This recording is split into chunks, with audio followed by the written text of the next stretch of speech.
আল্লাহর নবী তাজদারে মদিনা আকা নামদার জনাব মুহাম্মদ রাসূলুল্লাহ সাল্লাল্লাহু আলাইহি ওয়াসাল্লাম সাহাবায়ে কেরামদেরকে নিয়ে আসলে মনের অনিচ্ছা সত্ত্বেও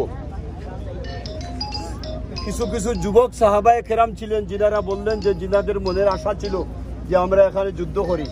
তো আল্লাহর হবিবের আসলে প্রথমে মনের ইচ্ছা ছিল না, কিন্তু তারপরে যখন সাহাবায়ে কেরামরা আল্লাহর হবিব রাহমাতুল লিল আলামিন জনাব মুহাম্মদ রাসূলুল্লাহ সাল্লাল্লাহু আলাইহি ওয়াসাল্লামকে বারবার তিনিরা আবদার করলেন যে আমরা যুদ্ধ করব মদিনা শরীফের বাহিরে গিয়া, তখন আল্লাহর হবিব নিজের যুদ্ধের ড্রেস পরিধান করলেন। যখন নিজের যুদ্ধের ড্রেস পরিধান করলেন তখন সাহাবায়ে কেরাম বুঝতে পারলেন যে আল্লাহর হবিবের মনের ইচ্ছার বিরুদ্ধে আমরা আল্লাহর হবিবের চাপ দিছি, এটা ঠিক হয় নাই। যার জন্য আল্লাহর হবিব মনের মধ্যে আঘাত হইয়া তিনি নিজেই যুদ্ধের ড্রেস পরিধান করছেন। তখন সাহাবায়ে কেরাম কইলা, ইয়া রাসূলুল্লাহ, আমাদের মনের আর ইচ্ছা নাই, আমরা ওখানে গিয়ে যুদ্ধ করব না, আমরা মদিনাতে থাকিয়েই আমরা মদিনা শরীফের হেফাজতের জন্য আমরা সর্বাত্মক চেষ্টা করব। তখন আল্লাহর হবিব রাহমাতুল লিল আলামিন বললেন, কোন নবীদের পক্ষে এটা সম্ভব না, জায়েজ না যে যুদ্ধের ড্রেস পরার পরে যুদ্ধ না করিয়া আর ঘরে ফিরিয়া আসা, এটা নবীদের। তো আল্লাহর হবিব রাহমাতুল লিল আলামিন এখানে আসলেন, যুদ্ধ হইল। যুদ্ধের আগে আল্লাহর হবিব রাহমাতুল লিল আলামিন যেখানে একটা গিরিপথ, যেটা পাহাড়, ছোট্ট একটা পাহাড়ের উপরে আপনারা দেখে আইছেন কিছু মানুষ উবার, তিনাদেরকে এইখানে রাখিয়া আইসলা, এটা বড় যন্ত্রণা করে। এই গিরিপথটা এখানেও টাইম টাইম তাকিয়া পাহারা দিবার লাগে, এবং আল্লাহর হবিবের নির্দেশ ছিল যে যদি তুমি টাইম দেখো আমরা একবারে যুদ্ধে পরিপূর্ণভাবে জয়ী হয়ে গেছি, যতক্ষণ পর্যন্ত আমি নবী নির্দেশ না দেই ততক্ষণ পর্যন্ত তুমি তাই যেন এই গিরিপথটা না ছাড়িয়াও, তুমি তাই এটা ছাড়িও না, কারণ সর্বাত্মক ভাবে তুমি তাই পাহারাদারি করবাই। সাহাবায়ে কেরাম রিদওয়ানুল্লাহি তাআলা আলাইহিম আজমাইন আসলে যখন দেখলেন এই যে কমান্ড মানা যে কতটুক জরুরত, কতটুক দরকার, এটা আমরা এই আলোচনার থেকে বুঝতাম পারি। আপনারা এইখানেও দেখছেন, বা কাবা শরীফও আপনারা গেলে দেখবা, কাবা শরীফও এক রেখাত নামাজ পড়লে 1 লক্ষ রেখাতের সওয়াব নাকি, কিন্তু তারপরে দেখবা ইমাম যখন নামাজ পড়ায় পুলিশরা উবাই রয়, নামাজ পড়ে না। এই সওয়াবগুলা কেনে ছাড়ে যে তার নেতার কমান্ড মানতে হয়। তো আমরা ওলা কমান্ড যদি মানি, একজনের কমান্ড যদি আমরা মানিয়া চলি, আমরা আসলে বিপদগ্রস্ত হইতাম নাই। তো আল্লাহর নবী রাহমাতুল হুজুরে হইতে আছে, আল্লাহর নবী রাহমাতুল লিল আলামিন যখন যুদ্ধের প্রথম পর্যায়ে যখন জয়ী হয়ে গেলেন, সাহাবায়ে কেরামরা যখন এমনি ভাবে বীর বিক্রমের সাথে যুদ্ধ করলেন, কাফির বেঈমান বেদিনরা যারা ছিল তারা পালাইয়া গেল চতুর্দিকে।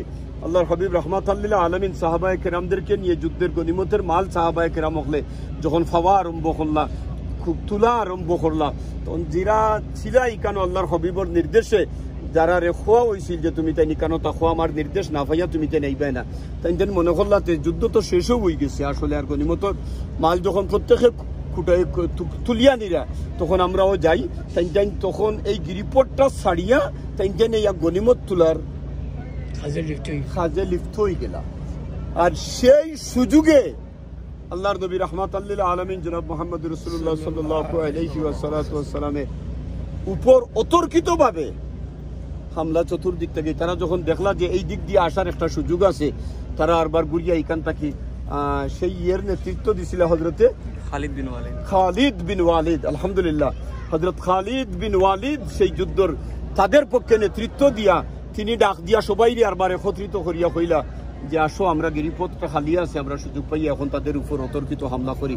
সেই হামলাতে আল্লাহর নবী রাহমাতুল লিল আলামিন জনাব মুহাম্মদ রাসূলুল্লাহ সাল্লাল্লাহু আলাইহি ওয়াসাল্লামের দান মুবারক শহীদ হইল, রক্ত ঝরলো। আল্লাহর হবিবের রক্তরে হাত মুবারকের মধ্যে লইয়া শরীরের মধ্যে আল্লাহর হবিবে মুসা আরম্ভ করলাম।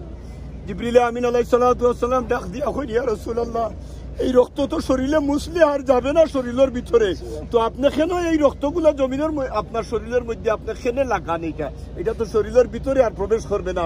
আল্লাহর হাবিব বলেন, জিবরাইল, আমি এই জন্য এই রক্তগুলো আমার শরীরে দিতেছি, আমার মন চায় যে এই রক্তটা যদি মাটিতে পড়ে আল্লাহ রাব্বুল আলামিন কখনো রাগ করিয়া নিয়ে এই জমিনটারে আল্লাহ ধ্বংস করে দিলেন, এই জন্য আমার রক্তটা আমি মাটিতে পড়তে দিতেছি না। সেই রক্ত আল্লাহর নবী রাহমাতুল লিল আলামিন সেই সাক্ষী, এই উহুদের পাহাড়, যেই পাহাড়টা প্রায় 7 থেকে 8 কিলোমিটার লম্বা। বিভিন্ন হাদিস শরীফের মধ্যে এই পাহাড়ের কথা উল্লেখ আছে। যেমন একটা হাদিস শরীফের মধ্যে আছে, আল্লাহ রাসূল বলেছেন, মানিত্তাবা জানাজাতা মুসলিমিন ঈমানান ওয়া ইহতিসাবান ওয়া কানা মাআহু হাত্তা ইউসাল্লি আলাইহা ওয়া ইয়াফরাগু মিন দাফানিহা ফাইন্নাহু ইয়ারজিউ মিনাল আজরি বিকিরাতাইন। কুল্লু কিরাতিন মিসলা উহুদিন। এই পাহাড়ের নামটা আল্লাহর রাসূল উহুদের কথা আলোচনা করেছেন, যে যারা এটা হাদিস শরীফ হইল, যারা জানাজার নামাজ আদায় করবে, কোনো মুসলমানের জানাজার সংবাদ হইয়া যারা জানাজায় যাবে আর জানাজার নামাজের পরে যারা দফন পর্যন্ত শরীক থাকবে, তারা বাড়ি যাওয়ার সময় আল্লাহর রাসূল বলেছেন উহুদের পাহাড়টা 2 বার পাল্লায় তুলিয়া ওজন দিলে যতটুকু ওজন হবে ততটা নেকি দিয়ে আল্লাহর বান্দাকে বাড়িতে সুবহানাল্লাহ।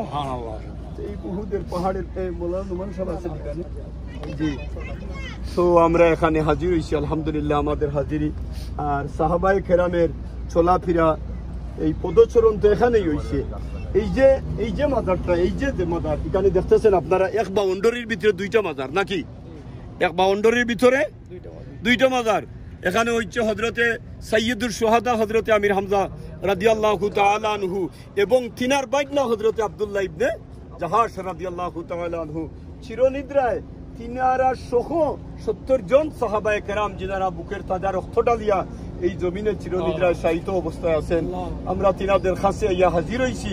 আমরা কি আশা করতে পারি না যে সাহাবায়ে কেরামদের এই রক্তের বিনিময়ে আল্লাহ রাব্বুল আলামিন আমাদের মদিনা মুনাওয়ারার হাজিরি আল্লাহ কবুল করি, আমাদেরকে আল্লাহ রাব্বুল আলামিন নাজাতের ওসিলা বানাইয়া দিতে পারেন, এটা কি আমরা আশা করতে পারি না?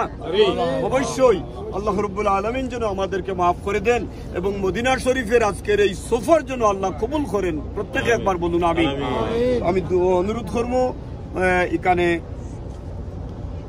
আব্দুল জব্বার সাহেব হুজুর আছেন, দয়া করে তিনি দোয়া করবেন, অথবা হাবিব সাহেব দোয়া করবেন, না হয় মৌলানা নুমান সাহেব।